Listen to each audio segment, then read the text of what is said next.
Bugungi bemorimiz 57 yosh ayol kishi. Klinikamizga boshqa kardioxirurgik tibbiyot maskanidan og'ir ahvolda tashrif buyurdi. Demak, bemorda mitral klapanning og'ir stenozi hamda tricuspidal klapanning og'ir darajadagi yetishmovchilik tashxisi bilan klinikamizga tashrif buyurdi. Nega boshqa tibbiyot maskanidan? Chunki ushbu bemor boshqa tibbiyot maskanida davolangan va bemorga ma'lum bir muddatga, ya'ni 2-3 oyga operatsiya muddati qoldirilgan. To есть 2-3 oydan keyin kelasiz, keyin operatsiya qilamiz deb bemorga klinikadan javob berishgan. Ushbu klapan patologiyasiga xos og'ir shikoyatlar bilan bemor klinikamizga tashrif buyurdi. Bemorda to'liq tekshiruvni o'tkazib, mana bugun rejali jarrohlik amaliyotiga oldik. Demak, bemorning ahvoli og'ir. Aytganimdek, mitral klapanning og'ir stenozi, o'pka arteriyasida bosim baland, ikkinchi daraja, 55-60 atrofida. Markaziy venoz bosimimiz, mana monitorda ko'rishlaringiz mumkin, 16-18. Bemorda tricuspidal klapan yetishmovchiligi hisobiga jigari kattalashgan. Mitral klapanning og'ir stenozi hisobiga ikkala plevra bo'shlig'ida suyuqlik bor. Shu holatda xullas bemorga 2-3 oydan keyin operatsiyani qilamiz deb bemorga javob berilgan.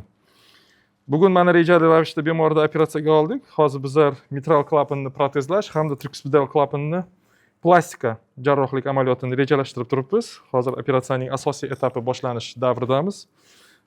Shu o'rinda men ushbu soha bilan, to есть kardioxirurgik klinikalarda ishlayotgan hamkasblarga bir murojaatim bor edi.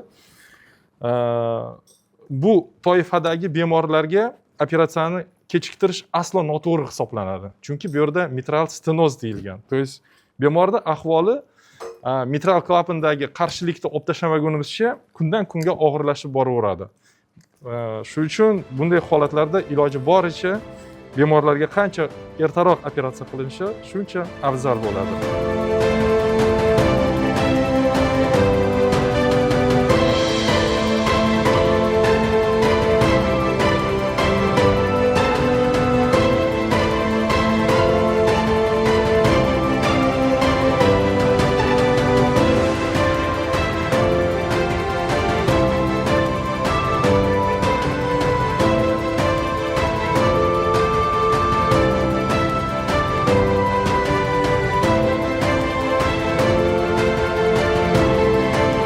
Jarrohlik amaliyoti o'z nihoyasiga yetdi.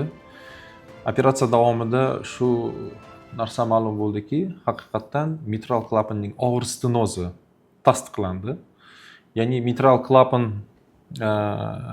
klapanni teshigi 0,9 sm, 0,9. Shu hisobiga chap bo'lmachaning razmeri juda ham kengayib ketgan, ya'ni obyomi 150 ml dan katta edi. Hamda tricuspidal klapanda ham muammo aniqlandi. Ya'ni tricuspidal klapanning fibroz halqasi 55-60 mm gacha kengaygan. Shu hisobiga tricuspidal klapanda yetishmovchilik belgilari bor edi. Bu ham tasdiqlandi operatsiya davomida. Hamda mitral klapanning tabaqalari dag'allashgan. Bu endi revmatizm asorati dag'allashgan. Klapan osti apparatida ham restriksiya belgilari tasdiqlandi. Xullas, operatsiya davomida mitral klapanni, o'zini nativ mitral klapanni saqlab qolish, bunaqa klapan saqlab qolishni umuman imkoni yo'q. Shuning uchun klapanni protezladik. O'rniga 31-mitral protez qo'ydik hamda tricuspidal klapanni plastika qildik. Intraoperatsionni hammasini tekshirdik. Hammasi yaxshi. Bemor ayni vaqtda hozir reanimatsiya bo'limida, sekin-sekin narkozdan uyg'onish davrida. Men operatsiyonda ozgina o'zimni hamkasblarimga shu bir ma'lumot yetkazmoqchi edim. Hozir yana shu ma'lumotga qaytamiz. Men yuqorida aytdim, bu toifadagi bemorlarni og'ir mitral klapan stenozi tashxisi qo'yilgan bemorlarni imkon qadar ertaroq operatsiya qilish kerak. Bu toifadagi bemorlarga uy sharoitida 1 oy davolaning, 2 oy davolaning yoki ma'lum bir muddatdan keyin kelasiz, keyin operatsiya qilamiz degan gap o'tmaydi. bu toifadagi bemorlarga hech qanday uy sharoitida sizlar tavsiya bergan dori darmon absolyutno yordam bermaydi. Naоборот, kundan kunga bemorning ahvoli og'irlashib boraveradi. Chunki bu yerda mitral stenoz bu yerda. Bugungi bemorimiz ham qaysidir ayrim sabablarga binoan boshqa kardioxirurgik maskandan mana shunaqangi gap so'zlar bilan operatsiya откладываться qilib kelingan va bemorga xullas kalom uyiga javob berilgan. 2-3 oydan keyin kelasiz deb turib. Bemorning ahvoli uyda og'irlashgan. Men tushunaman. Har xil toifadagi bemorlar bor. Bu bemorimiz ham aytaylik oddiy bemor emas. Chunki antropometrik jihatdan bemorning bo'yi 150 sm, tana vazni 100 kg-dan og'ir. Bu toifadagi bemorlarni operatsiya qilish og'ir. Operatsiyadan keyingi davr ham biroz murakkabroq o'tadi.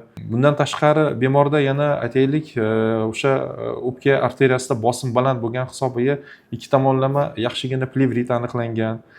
Trikspidal klapan yetishmovchilik hisobiga jigari kattalashgan. O'ylaymanki, hozirgi endi jarrohlik amaliyotdan keyin bular hammasi o'z izniga qaytadi va hammasi yaxshi bo'ladi. Shunga yana bir bor urg'u bilan aytaman, bu toifadagi bemorlarni imkon qadar qancha erta operatsiya qilsa shuncha yaxshi.